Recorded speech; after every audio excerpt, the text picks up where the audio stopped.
If you're in sales, you probably hear these two words all the time, sales and process. But what is a sales process? Before we dive into it, let me introduce another concept, the buyer's journey. I bet you hear this one a lot less, and it explains why most reps cannot close more than 20% of their open opportunities. The buyer's journey is the mental journey your prospects are going through when making a buying decision. According to Gong.io, it is composed of the following steps: latent pain, active pain, solution development, evaluation, and decision. We'll use my washing machine as an example of each phase of the journey. Latent pain is the first phase. Your prospects typically are aware that they have a problem, but it doesn't hurt enough for them to do anything about it.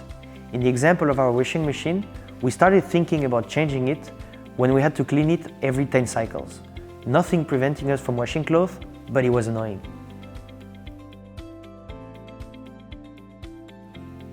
Active pain is the second phase of the journey. In that case, prospects have a clear pain. Inbound typically come in that phase. Coming back to our washing machine story, when ours started making worrying noises during the spinning cycle, we knew we had to change it before it breaks. We had an active pain.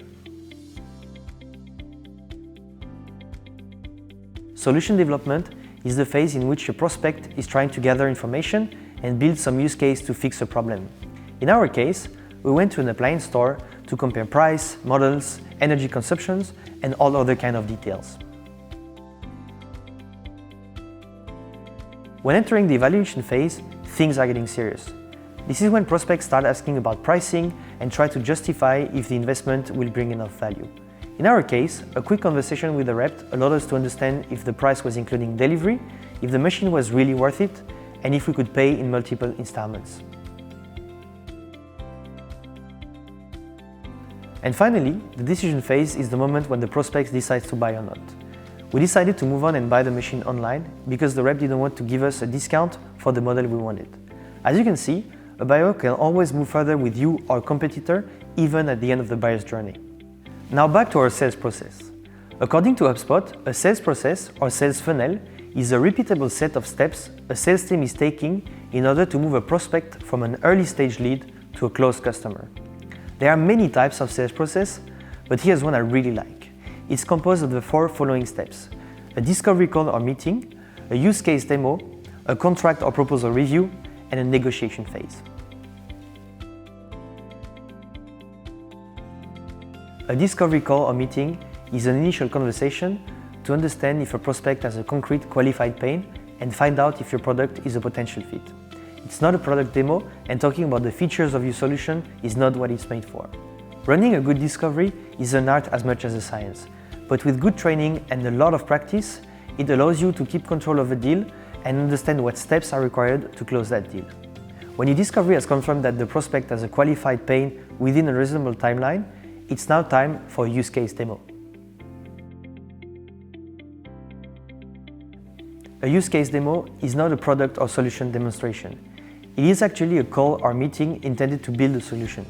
That solution should solve the pains and challenges identified during the discovery call. It is a collaborative process with your prospects. You're not expected to build slides and present them for 2 hours. If a use case demo proves successful, the next logical step is a contract or proposal review. Some prospects will ask you to send an offer. Please never do that. Instead, going through the offer with the prospect, outlining specific payment terms, or discussing over deliverables is a good way to keep a good level of control over your deal. And finally, negotiation is the last part of the process where the prospect is trying to get the best deal possible. This part is complex because it is often involving a lot of stakeholders and it's always emotionally loaded. But with a good framework and concrete use cases, you can always build a win-win scenario and close the deal. If you respect these 4 basic steps, you should be able to select qualified deals and drive them to close. Now you know how a basic sales process looks like.